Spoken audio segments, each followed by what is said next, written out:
दोस्तों आज अकाउंट्स का एक बड़ा ही इंपॉर्टेंट कॉन्सेप्ट, बड़ा ही प्यारा कॉन्सेप्ट, मनी मेजरमेंट कॉन्सेप्ट पढ़ेंगे।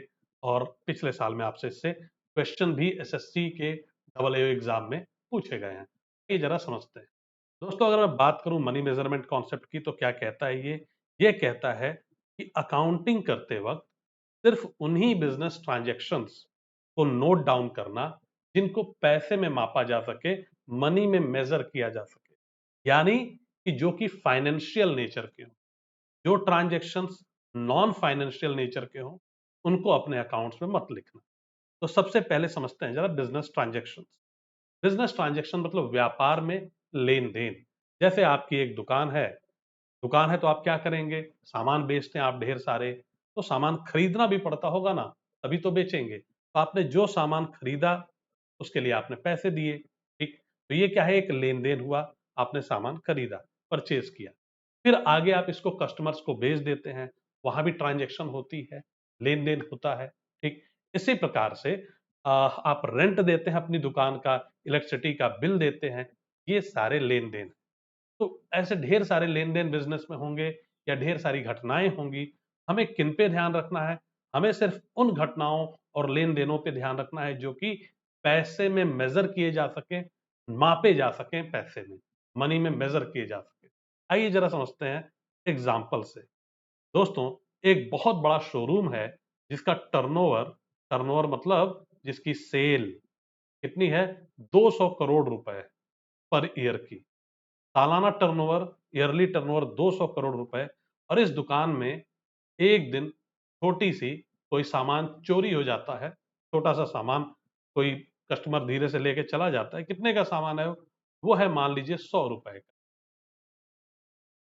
तो अब इस क्या ये जो छोटी सी चोरी हुई, इतनी छोटी चोरी, क्या इसको आप अकाउंटिंग करते वक्त लिखेंगे? बिल्कुल लिखेंगे आप। क्यों? क्योंकि ये चोरी जो भी हुई उसकी वैल्यू कितनी है, सामान की 100 रुपए, मतलब आपने मनी में उसको मेजर कर लिया। बहुत ही छोटी सी घटना है लेकिन मनी में मेजर हो गई, तो इसलिए आप इसको अपने अकाउंट्स में लिख लेंगे, दिखा देंगे कि भाई थेफ्ट हो गया 100 रुपए के सामान का, ठीक।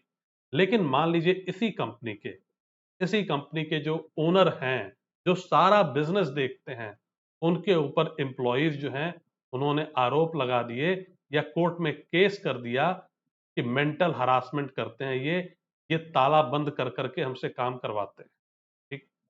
कोर्ट में रोज चक्कर लगा रहे हैं, अब इनकी मार्केट में बड़ी इनकी बेइज्जती हो गई है, लोग इनके साथ बिजनेस करने से बच रहे हैं।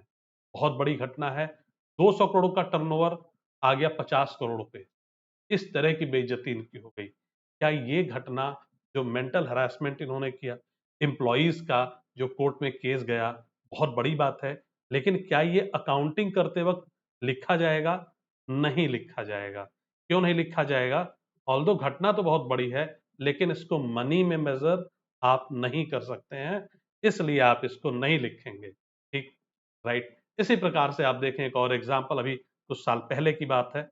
एप्पल के जो सीईओ स्टीव जॉब्स साहब हुआ करते थे, राइट। डेथ बेड पे थे, कैंसर हो गया था उनको, लास्ट चल रहा था एकदम स्टेज। तो अब ये था कि एप्पल बड़ी इनोवेटिव कंपनी है, हमेशा नए नए प्रोडक्ट्स लाना और फर्स्ट होना उसका इंडस्ट्री में मेन वो रहा है, ठीक है। अब ये था कि जब स्टीव जॉब्स साहब नहीं रहेंगे तो यार पता नहीं इस कंपनी का क्या होगा, उस तरह का इनोवेशन कर पाएगी या नहीं कर पाएगी कंपनी आगे फ्यूचर में। तो लेके बहुत ज्यादा मतलब असमंजस वाली स्थिति थी पूरे मार्केट में।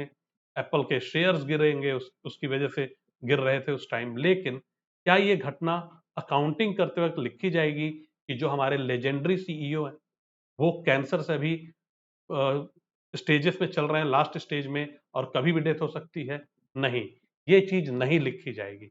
लेकिन वहीं एप्पल के शोरूम में मान लीजिए कि कोई ऐसी घटना हो जाती है, उतना बड़ा शोरूम, हेडक्वार्टर ही समझो आप, जहां पे सैकड़ों करोड़, हजारों करोड़ के एप्पल के मोबाइल पड़े हुए हैं, वहां पे एक मोबाइल टूट जाता है गिर के, ठीक, गिर के डैमेज हो जाता है, एक मोबाइल की वैल्यू सिर्फ 1 लाख रुपए, इसको तुरंत लिख लिया जाएगा। क्यों लिख लिया जाएगा दोस्तों? अकाउंट में क्या लिख देंगे हम लिख देंगे कि लॉस बाय डैमेज, ठीक है, या कुछ भी, ठीक।